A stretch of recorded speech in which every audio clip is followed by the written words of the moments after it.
வணக்கம். தென்னாடுடைய சிவனே போற்றி, எந்நாட்டவர்க்கும் இறைவா போற்றி. இன்று 13/12/2024 வெள்ளிக்கிழமை, குரோதி வருடம், கார்த்திகை மாதம் 28ஆம் தேதி. இன்று காலை 6:27 வரை பரணி, அதன் பிறகு கார்த்திகை.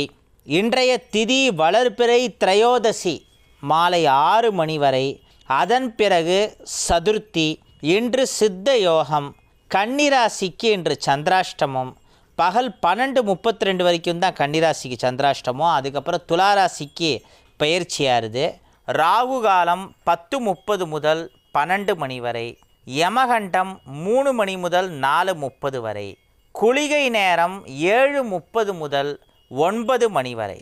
நல்ல நேரம் எனப்படும் சுப ஓரைகள் காலை 6 மணி முதல் 9 மணி வரை, 10 முதல் 10:30 மணி வரை, 1 மணி முதல் 3 மணி வரை, 5 மணி முதல் 6 மணி வரை, 8 மணி முதல் 11 மணி வரை. இன்றைய கிரக நிலவரம்: மேஷத்தில் சந்திரன், ரிஷபத்தில் குரு, கடகத்தில் செவ்வாய், கன்னியில் கேது, விருச்சிகத்தில் சூரியன் புதன், மகரத்தில் சுக்கிரன், கும்பத்தில் சனி, மீனத்தில் ராகு. இப்பொழுது நாம் அடுத்து தெரிஞ்சுக்கலாம் வாங்க பகுதியை பார்ப்போம். ஆடுவோமே பள்ளி பாடுவோமே, ஆனந்த சுதந்திரம் அடைந்து விட்டோமே. பாடல் எழுதி இசையமைத்து பாடியது யார்? பாரதியார். எந்த ஆண்டு கூறவும்? சுதந்திரம் கிடைக்கிறதுக்கு ஒரு 5-6 வருஷத்துக்கு முன்னாடியே எனக்கு தெரிஞ்சு பாரதியார் பாடிட்டார். நடக்க போகிறத முன்கூட்டியே சொல்கிற மாதிரி. நம் குழந்தைகள் இது போன்ற பாடல்களை கேட்க முடிவதில்லை. உங்களை போன்றோர் அந்த பாடல்களை அடிக்கடி பாடியோ, ரீமிக்ஸ் ஆல்பம் வெளியிட்டோ, இந்த பாரதியார் அதுக்கு கொடுத்த டியூனு அதுபடி பாடினாலே போகும், வெளியிட்டோ தேசப்பற்றை வளர்க்க ஆசைப்படுகிறேன். ஐயா, செய்வீர்களா? நிறைய பேர் ஆடுவோமே பள்ளி பாடுவோமேலாம் பாடி பல மியூசிக் ஆல்பமாக ரிலீஸ் பண்ணியிருக்காங்க. இப்போ சமீபத்தில் இருக்கக்கூடிய கர்நாடிக் மியூசிக் லெஜெண்ட்ஸ் வரைக்கும் பல பேர் பாடியிருக்காங்க. நிறைய பேர் அந்த வேலையை பண்ணியிருக்காங்க. பூசம் நட்சத்திரம் சனி பகவான் பிறந்த நட்சத்திரம் என்று சொல்கிறார்களே, உண்மையா? கூறவும் ஐயா. இதை பற்றி நான் கேள்விப்பட்டதில்லை. என் அப்பா அப்புறம் ஃப்ரீயான உடனே இதுக்கு பதில் சொல்லுவார். பி. விஜயசங்கர் அவர்கள் தான் இந்த கேள்வியெல்லாம் கேட்டிருக்கார். படுபக்ஷிங்கிறது என்னன்னு கேட்டிருக்காங்க ஒருத்தங்க. பஞ்சபட்சி சாஸ்திரத்தில் படுபட்சின்னு ஒன்று இருக்குது. நம்ம இதை பற்றி கேள்விப்பட்டிருக்கோங்கிறதுனால தெரியறது. மற்றபடி நமக்கு ஜோசியம் ஒன்றும் பெருசாக நாலேஜ் கிடையாது. அது பல தடவை சொல்லியிருக்கோம். அது இந்த பஞ்சபட்சி சாஸ்திரம் சம்மந்தப்பட்ட விஷயம். அது தெரிஞ்சவங்க மட்டும் அதை ஃபாலோ பண்ணால் போகிறோம். ரொம்ப டீப்பாக அதை பற்றி சொல்கிறதுக்கு நிறையா விஷயங்கள் இருக்குது. பட் அதையெல்லாம் தெரிஞ்சுட்டு நம்ம டே டு டே லைஃப்பில் இன்றைக்கி அப்ளை பண்ணுறதுங்கிறது கஷ்டம். உதாரணத்துக்கு ஜாதக அலங்காரம் மாதிரி புக்கை எடுத்து பார்த்தா, என் அப்பாவுடைய ப்ரிப்ரேஷனுக்காக நான் உட்காந்து படித்தப்போ சில இது சொல்கிறேன். ஒரு குழந்தை ரூமில் பிறக்கிறப்போ எண்ணெய் தீபம், நெய் தீபம் இதெல்லாம் எந்த திக்கில் எப்படி எரியுங்கிறத பற்றிலாம் இருக்குது. ஆனால் இப்போது எண்ணெய் தீபம், நெய் தீபம் மாதிரியான இதுவாக எரியறது. ஒரு குழந்தை பிறக்கிற அந்த டயத்தை வச்சு அந்த ரூமில் நெய் தீபம் எரிஞ்சுதா, எண்ணெய் தீபம் எரிஞ்சுதா, இல்லை வேறு ஏதாவது தீபம் எரிஞ்சுதாங்கிறது வரும். அப்போல்லாம் எலக்ட்ரிசிட்டி இல்லையே, விளக்கு ஏற்றி வச்சு அந்த வெளிச்சத்தில் தானே வாழ்ந்துருந்தோம். இதெல்லாம் பல 100 ஆண்டுகளுக்கு முன்னாடி எழுதிய செய்யுள். இன்றைக்கி அதெல்லாம் பொருந்துமா? அந்த மாதிரி இந்த பஞ்சபட்சி சாஸ்திரம் இன்றைக்கும் சில விஷயம் அப்ளிகபிளாக இருக்குது. ஆனால் சில விஷயங்கள் நம்ம ஃபாலோ பண்ணுறது கஷ்டம். சண்முகப்பிரியா ராகத்தை பற்றி சொல்லுங்கன்னு கேட்டிருக்காங்க. சண்முகப்பிரியாங்கிறது பேரே சொல்கிறதே. சண்முகன் முருகனுக்கு ரொம்ப பிரியமான ராகம். முத்துசாமி தீட்சிதர் மாதிரியானவங்க அதில் நிறைய கீர்த்தனைகளை ஏற்றியிருக்கார். எம்ஜி ராம்கிறவர் எழுதியிருக்கார். கார்த்திகை மாதம் திங்கட்கிழமை சோமவார விரதம், சோமவார சங்காபிஷேகம் நடக்கிறது. மற்ற மாத திங்கட்கிழமை விரதம், சோமவார விரதம் எது சிறந்தது? மற்ற விரதங்களை இந்த அளவு சிறப்பாக சொல்லலையே, அது காரணம் என்ன? சிவராத்திரி மாதம் வருது, மகா சிவராத்திரிங்கிற மாதிரி கார்த்திகை மாத சோம விரதங்கிறது ரொம்ப விசேஷம். ஊரெல்லாம் காசி, நீரெல்லாம் கங்கை என தென்காசி மன்னன் அரிகேசரி பராக்கிரம பாண்டியன் அவர்கள் சொன்னார்கள். அந்த அரிகேசரி பராக்கிரம பாண்டியன் கட்டின கோவில் தாங்க எங்கள் ஊர் அரிகேசநல்லூர் கோவில். அதை காசி தமிழ் சங்கமம் 17/12/2023 மார்கழி 1 சோபக்கிருத ஆண்டு அன்று பாரத பிரதமர் மோடிஜி கோட் செய்து பேசினார். மோடிஜியை தென்காசிக்கு அழைத்து உள்ளோம். காசி விஸ்வநாதர் ஆலயம் வர அழைப்பு விடுத்துள்ளோம். மோடி வரும்பொழுது தாங்களும் வரவேண்டும். இது என் சிரம் தாழ்ந்த அழைப்பிதழ். இதையே என் அழைப்பிதழாக ஏற்கவும். நன்றி. எம்ஜி ராம்குமார் எழுதியிருக்கார். அப்போ என் அப்பாவுடைய உடம்பு கண்டிஷன் எப்படி ஒத்துழைக்கிறதுன்னு பார்க்கணும். ஏன்னா இப்போ என் அப்பாவுக்கு உடம்பு முடியலங்கிறதுனால தான் இந்த லெட்டரை நான் படித்து பதில் சொல்லிகிட்டு இருக்கேன். அப்போ என் அப்பாவுடைய ஹெல்த் கண்டிஷனுக்கு தகுந்தபடி வரத்துக்கான வாய்ப்பு இருக்குது, அதை அப்போ பார்த்துக்கலாம். இன்றைக்கி திருவண்ணாமலை கார்த்திகை தீபம்ங்கிறதுனால அதை பற்றி நம்ம சில விஷயங்கள் பேசணும்னு இருந்தேன். என் ராமச்சந்திரன் உடுப்பி ஹோட்டல் மேல்மாடி நிறையா லெட்டர்ஸ் எழுதுவார்ல, அவரே அது சம்மந்தமாக ஒரு கேள்வியை கேட்டிருக்கார். அநேக நமஸ்காரம். எனது நண்பர் எல்டி பாங்கு பணிநிறைவு நடராஜன் அவர்களுக்கும் எனக்கும் ஒரு விவாதம். தாங்கள்தான் எது சரி என்று தெரிவிக்க வேண்டும். நான் சொல்வது திருவண்ணாமலையில் அண்ணாமலையார் அவர்களையும் அம்பாளையும் தரிசனம் செய்வது சிறந்தது. நண்பர் நடராஜன் கூறுவது கிரிவலம் வருவது தான் சிறந்தது. தங்கள் தீர்ப்பை சற்று விரிவாக தெரிவியுங்கள். அதாவது என் ராமச்சந்திரன் கேட்டிருக்கிறது எப்படி இருக்குன்னா, சாம்பாரை மட்டும் தனியாக சாப்பிட்றது சிறந்ததா இல்லை சோறை மட்டும் தனியாக சாப்பிட்றது சிறந்ததான்னு கேட்குற மாதிரி இருக்குது. இதுக்கு என்ன தீர்ப்பு சொல்கிறது மக்களே? என் அப்பா இல்லாதனால இப்போ நாட்டாம சீட்டில் நான் உட்காண்டிருக்கேன். சோத்தில் சாம்பாரை பிசைஞ்சு சாம்பார் சோறு ரெண்டுத்தையும் சேர்த்து சாம்பார் சோறாக சாப்பிடுவது தானே சிறந்தது. சாம்பார் சாதம் ரெண்டுத்தையும் தனியாக பிரித்து சாம்பார் தனியாக சாதம் தனியாக யாராவது சாப்பிடுவாங்களா? அந்த மாதிரி தான் திருவண்ணாமலைனாலே அந்த மலை வளமும் சரி, உள்ள உண்ணாமலை உடனாகிய அண்ணாமலையாரையும் சரி, ரெண்டு பேரையுமே தரிசனம் பண்ணணும். அது பிரிக்க முடியாத விஷயம், அதை புரிஞ்சுக்கோங்க. ஃபுல் கிரிவலம் சுற்றுறதுக்கு நமக்கு டைம் இல்லை, அதுக்கான ஃபிட்னஸ் உடம்புல இல்லைன்னா அட்லீஸ்ட் உண்ணாமலையம்மனையும் அண்ணாமலையாரையும் தரிசனம் பண்ணிட்டு மலையை பார்த்து கன்னத்துலையாவது போட்டுக்கணும். கிரிவலம் பண்ண முடியலன்னா அந்த கிரிவல பாதையில் முக்கியமான சில மகான்களுடைய ஜீவசமாதிகள் அதிஷ்டானங்கள்லாம் இருக்குது. ரமண மகரிஷி, அவரை பற்றி எல்லாருக்குமே தெரியும். உடம்புல புற்றுமண் 12 ஆண்டுகள் மூடுற அளவு தவம் இருந்த பெரிய மகான். அவருக்கு வழிகாட்டியாக குருஸ்தானத்தில் இருந்த சேஷாதிரி சுவாமிகள் சமாதி பக்கத்திலேயே இருக்குது. யோகிராம் சரத்குமார், அவர் மூலமாக நிறையா பேருக்கு நிறையா அனுபவங்கள்ங்கிறது நடந்திருக்கு. உதாரணத்துக்கு என்னுடைய தந்தையாருக்கு அவரை அப்போ ஆசீர்வாதம் பண்ணி ஒரு வெள்ளருக்கு பிள்ளையாரை கொடுத்தார். அந்த வெள்ளருக்கு பிள்ளையார் இன்று வரை வீட்டில் இருக்கார். அதே மாதிரி மிகப்பெரிய இசை மேதை, ஜாம்பவான், லெஜண்ட் கேஜே யேசுதாஸ் அவர்கள், அவர் தன்னுடைய மகன் விஜய் யேசுதாஸோட யோகிராம் சரத்குமாரை பார்க்க போனப்போ அப்போ அவரோட மகனுக்கு கழுத்தில் ஒரு சின்ன கட்டி மாதிரி இருந்தது. அவர் ட்ரீட்மெண்ட் பண்ணியும் அப்போ சரி பண்ண முடியல. இத்தனைக்கு அது சம்மந்தமாலாம் அவர் கேட்கவே இல்லை யோகிராம் சரத்குமாரை. வெறும் அவரோட ஆசீர்வாதம் அது கிடச்சா போகிறோன்னு போய் ஆசீர்வாதம் வாங்கிறதுக்காக போனார். அவர் எல்லாம் தெரிஞ்ச மகானாச்சே. என்ன பண்ணார், விஜய் யேசுதாஸோட கழுத்தில் இப்படி தடவி கொடுத்தார். அந்த கட்டி இருந்த தடம் இல்லாமல் சரியாக போயிடுத்து. அவர் அக்னி ஸ்வரூபமாகவே இருந்தார். நெருப்பு எப்போதும் தேவைப்பட்டது.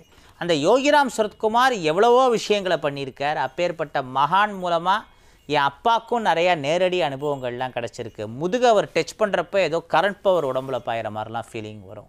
அவரோட அந்த விசிறியால் அடி வாங்கின அனுபவம்லாம் என் அப்பாவுக்கு கிடச்சிருக்கு. அதெல்லாம் ஆசீர்வாதம். அதே மாதிரி பாலகுமாரன் அவர்களுக்கு நிறையா அனுபவங்கள் யோகிராம் சரத்குமார் மூலமாக கிடச்சிருக்கு. அதை பற்றி அவர் நிறையா எழுதியிருக்கார். அப்புறம் ஈசான்ய ஞான தேசிகருங்கிற மிகப்பெரிய மகானோட ஜீவசமாதி, சிவன் பார்வதியே புலி வடிவத்தில் அவரோட தவத்துக்கு காவல் காத்தாங்க.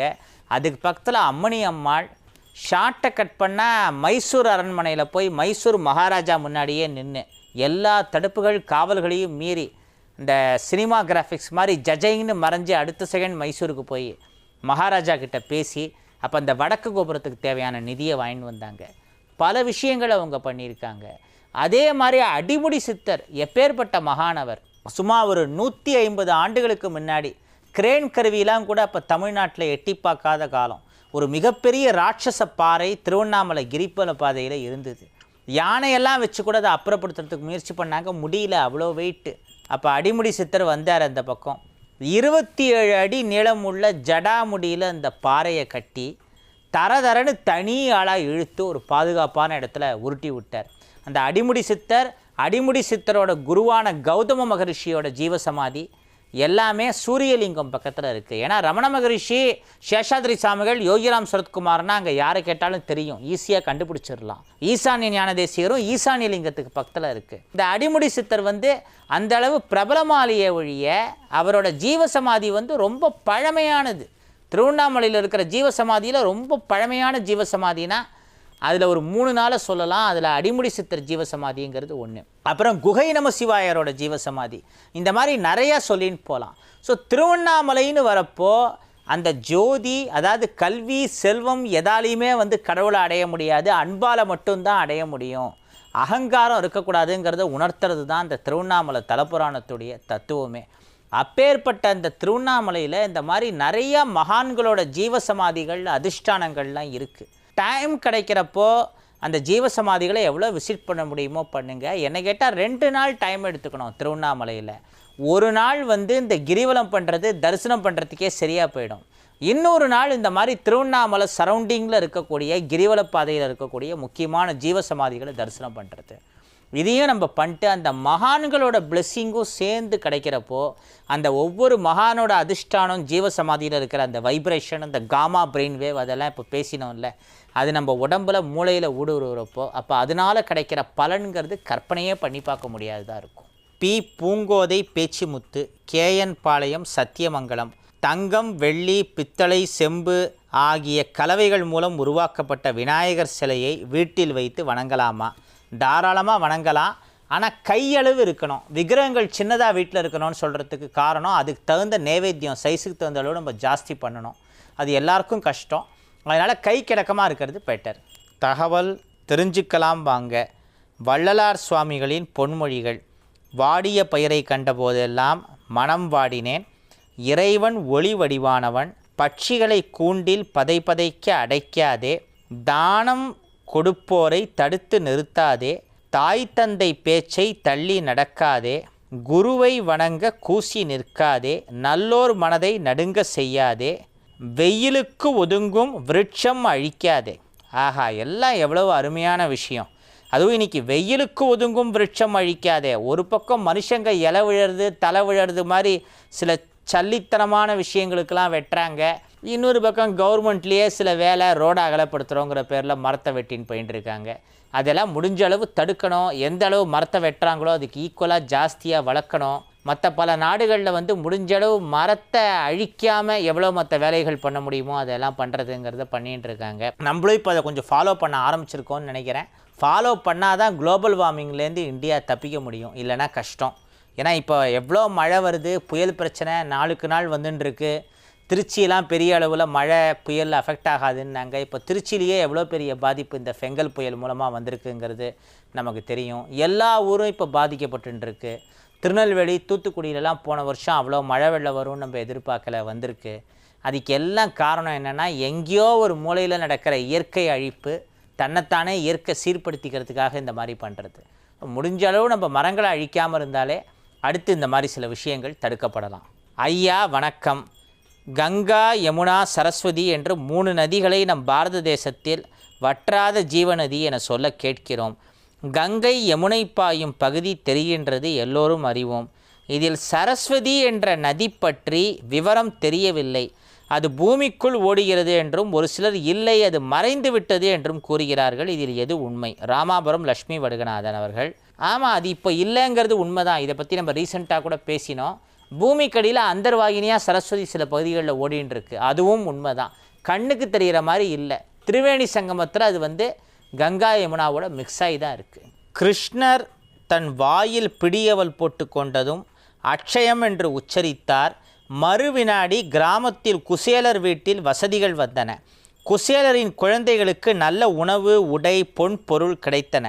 கிருஷ்ணரின் ஆசியால் குசேலரின் குடிசை வீடு பங்களாவாக மாறின. இப்படி எல்லா செல்வங்களையும் பெற்ற திருநாள்தான் அட்சய திருதியை திருநாள் என்கிறார்களே, அல்லது வேறு ஏதேனும் நிகழ்வு உண்டா? நன்றியுடன் சேலம் KR தோப்பூர் சுப்பிரமணிய அவர்கள். ஆமாம், அந்த நாள் அட்சய திருதியில் தான் நடந்தது. அது மட்டும் இல்லை, இந்த உலகத்தை பிரம்மா படைக்க ஆரம்பித்ததே அட்சய திருதியில் தான். கங்கை பூமிக்கு வந்தது அட்சய திருதியில் தான். அட்சய திருதியில் இன்றைக்கி நம்ம எது பண்ணாலும் அது பெரிய அளவில் வளரும். தான தர்மம்லாம் அட்சய திருதியில் பண்ணுறது விசேஷம். புதுசாக ஒரு தொழிலை ஆரம்பிக்கிறது, புதுசாக ஒரு வித்தையை கற்றுக்கிறது, கணக்கு வழக்கெல்லாம் புதுசாக எழுத ஆரம்பிக்கிறது, இதெல்லாம் அட்சய திருதியில் பண்ணுறது ரொம்ப விசேஷம்னு சொல்லப்படுறது. மேஷராசிக்கு இன்றைய நாள் மிக சிறப்பு வாய்ந்த நாளாக இருக்கிறது. எடுத்த காரியங்களில் வெற்றி கிடைப்பதற்கான வாய்ப்பு மிக வலுவாக இருக்கிறது. ரிஷபராசிக்கு இன்றைய நாள் நல்ல அற்புதமான நாளாக, நீங்கள் நினைத்ததை நினைத்தபடி முடிக்கக்கூடிய நாளாக இருக்கிறது. நெருங்கிய நட்பு மற்றும் உறவினர்கள் மூலமாக நற்பலன்களை நீங்கள் பெறுவீர்கள். மிதுன ராசிக்கு இன்றைய நாள் மகத்தான மகோன்னதமான நாளாக இருக்கிறது. பல விஷயங்களில் உங்களுக்கு வந்து நன்மைகள் நடக்க ஆரம்பிக்கும்.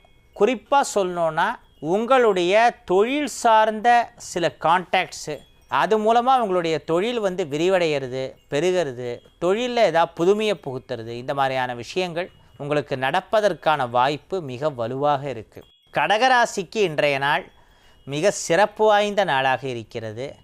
இந்த தொழில்நுட்பம் சார்ந்த விஷயங்கள், மற்ற இந்த ஃபோன் சம்மந்தப்பட்டது, லேப்டாப் ஆக்சசரிஸ் எக்ஸட்ரா, இந்த மாதிரியான விஷயங்கள், அதை ரிப்பேர் பண்ணுற துறையில் இருக்கிறவங்க, விற்பனை செய்பவர்கள், இந்த மாதிரி இந்த தொழில்நுட்பம் புதுமை சார்ந்த விஷயங்கள் அந்த துறையில் இருக்கிறவங்களுக்கு பல நல்ல விஷயங்கள் நடக்கக்கூடிய நாளாக இன்றைய நாள் இருக்கிறது. சிம்ம ராசிக்கு இன்றைய நாள் சிறப்பான நாளாக இருக்கிறது. சிம்மத்தில் இருப்பவர்களுக்கு முக்கியமாக வந்து இந்த மனவலிமை, தைரியம்லாம் நிறையா இருக்கும்னு சொல்லப்படுறது, வைராக்கியம் ஜாஸ்தி, இந்த மாதிரி நிறையா விஷயங்கள் சிம்மராசிக்கு ஸ்பெஷலாக சொல்லுவாங்க. அத்தகைய சிம்மராசியினருக்கு நீங்கள் எதிர்பார்த்த விஷயங்கள் எதிர்பார்த்தபடி நடப்பதற்கான சாத்தியக்கூறுகள் மிக வலுவடைவதற்கான நாளாக இன்றைய நாள் இருக்கிறது. கன்னிராசிக்கு இன்றைக்கி மத்தியானம் 12:32 வரைக்கும் சந்திராஷ்டமம், அதுக்கப்புறம் துளாராசிக்கு சந்திராஷ்டமம் ஷிஃப்ட் ஆகுது. அதனால் இன்றைக்கி ஏதாவது பண்ணுறதா இருந்தால் மத்தியானம் 1 மணிக்கு மேலே லன்ச் டைத்தை முடிச்சுட்டு பண்ணுங்கள். அன்னத்தில் கையை வச்சுட்டு அப்புறமா வேறு ஏதாவது வேலையை பண்ணுங்கள், அது சிறப்பாக இருக்கும். துளாராசிக்கு இன்றைக்கி சந்திராஷ்டமம், அதனால் எது பண்ணுறதா இருந்தாலும் கொஞ்சம் யோசித்து பண்ணணும், மனசை நிதானமாக வச்சுக்கணும், அவ்வளோதான். உலகத்திலேயே எது சிறந்த தானம்னா நிதானம்னு சொல்லுவாங்க. அதனால் நம்ம கொஞ்சம் நிதானமாக இருப்போம். அதுக்குன்னு ஆமை மாதிரி இருக்க வேணாம். அந்த ஆமை கூட தண்ணியில் ஸ்பீடாக இருக்கும், தரையில் தான் வந்து ஸ்லோவாக இருக்கும். ஒரு உதாரணத்துக்கு சொன்னேன். ரொம்ப ஸ்லோவாகவும் இருக்கக்கூடாது, வேகமும் இருக்கணும், விவேகமும் இருக்கணும். எதையுமே யோசித்து கரெக்டாக பண்ணால் லைஃப் வந்து ஸ்மூத்தாக போகும். விருச்சிக ராசிக்கு இன்றைய நாள் நல்ல சிறப்பான நாளாக இருக்குது. எப்படின்னா நல்ல விறுவிறுன்னு விருச்சிக ராசிக்கு இன்றைக்கி சில விஷயங்கள் வந்து ஆச்சரியப்படுற மாதிரி பல ட்விஸ்டான விஷயங்கள்லாம் நடக்கும். அப்படியே சீட்டோட எட்ஜுக்கு வந்து பார்க்குற மாதிரியான சில விஷயங்கள்லாம் உங்களோட வாழ்க்கையில் கற்பனை பண்ணி பார்க்க முடியாத அதிசயங்கள் விருச்சிக ராசியுடைய வாழ்க்கையில் இனிமேல் நடக்க ஆரம்பிக்கும். ஓஹோன் பல விஷயங்கள் கிடைப்பதற்கான வாய்ப்புங்கிறது இருக்குது. தனுசு ராசிக்கு இன்றைய நாள் வந்து இந்த திடீர் யோகம், திடீர் தனலாபம், இந்த மாதிரியான விஷயம் வரத்துக்கான வாய்ப்பு நிறையவே இருக்குது. எந்த விதத்தில், எந்த வழியில், நியாயமான வழியில் வாய்ப்புகள் வரும் பட்சத்தில் அதை சரியாக பயன்படுத்தி கொள்ளுங்கள். மகர ராசிக்கு இன்றைய நாள் மகத்தான நாளாக இருக்கிறது. குறிப்பாக சொல்லணுன்னா உங்களுடைய இந்த நெய்பர்ஸ், பக்கத்து அண்டை வீடுகளில் இருக்கிறவங்க, அவங்கக்கிட்ட ஏதாவது சில பிரச்சனைகள், வாய்க்கா தகராறு அந்த மாதிரி இருந்தால் அதெல்லாம் இப்போ சரியாகி நமக்கு பக்கத்தில் இருக்கிறவங்களோட நெருக்கமாகறதுக்கான சூழ்நிலைங்கிறது அமையும். அந்த நெய்பர்ஸ் மூலமாக சில நல்ல விஷயங்களும் உங்களோட வாழ்க்கையில் நடக்கும். கும்பராசிக்கு இன்றைய நாள் ரொம்ப சிறப்பான நாளாக இருக்கிறது. குறிப்பாக சொல்வது என்றால் இந்த மெழுகு அந்த மாதிரியான விஷயங்கள், மெழுகுவத்தி தயாரிக்கிறது, இந்த மெழுகு பொம்மை அந்த மாதிரி இது பண்ணுறவங்க, அந்த துறையில் இருக்கிறவங்களுக்கு திடீர் யோகம், ஜாக்பாட் மாதிரி அடிக்கும்னு சொல்லலாம். நிறையா நீங்கள் எதிர்பார்க்குற மாதிரியான ஆர்டர்ஸுங்கிறது வரும். மீனராசிக்கு இன்றைய நாள் வந்து மிக சிறப்பு வாய்ந்த நாளாக இருக்கிறது. நீங்கள் நினைத்ததை நினைத்தபடி நடத்தி காட்டக்கூடிய நாளாக, அதி அற்புதமான நாளாக இன்றைய நாள் உங்களுக்கு இருக்குது. குருவருளாலும் திருவருளாலும் நீங்கள் எதிர்பார்த்த விஷயங்கள் எதிர்பார்த்தபடி நடக்கும். இதோடு இன்றைய ராசிபலன் பகுதி நிறைவடைகிறது. அதுவரை உங்களிடமிருந்து தற்காலிகமாக விடைபெறுவது வழிகாட்டி ஜோதிடர் அரியேசநல்லூர் வெங்கட்ராமனின் மகன் HV கிருஷ்ணபிரசாத். மீண்டும் நாளை சந்திப்போம். வாழிய செந்தமிழ், வாழ்க நற்றமிழர், வாழிய பாரத மணித்திருநாடு. அவன் அருளாலே அவன் தாழ் வணங்கி வந்தே மாதரம், வந்தே மாதரம், வந்தே மாதரம். ஜெய் ஹிந்த். வணக்கம்.